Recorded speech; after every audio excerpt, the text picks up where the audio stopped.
Herkese salam. Bir neçə gün öncə bir izləyici mənə yaxınlaşdı küçədə. Deyir ki, olar mənim bir sual verim ticarətlə bağlı. Dedim buyur. Deyir ki, bəs mən bir məhsulu brendləşdirirəm. Artıq belə deyək də 1 ilə yaxın iş üzərində əziyyət çəkirəm. Əlimdə olan sərmayəmin hamısını qoymuşam bu işə.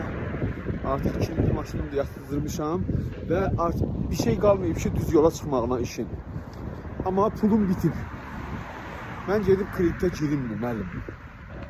Bax, burada həmən dəqiqə ən asan olanına qaçmıyor.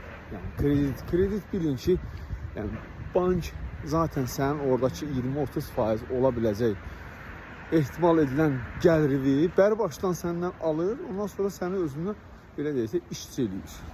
Ən yaxşı halda eləyir sən öz işçisi və sən ona qul kimi işləyirsən ki, onu ödəyəsən və gecikdirsən, xəstələnsən, başqa bir şey də gəlsə, kalkulyatora qoşur, onun 2 qatını, 3 qatını səndən alır.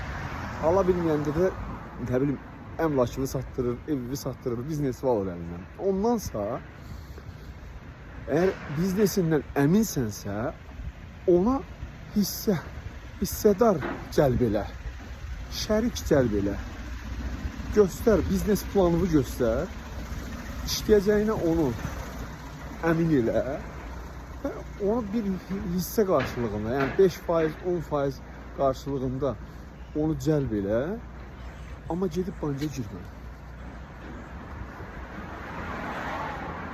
Hər kəsə uğurlar.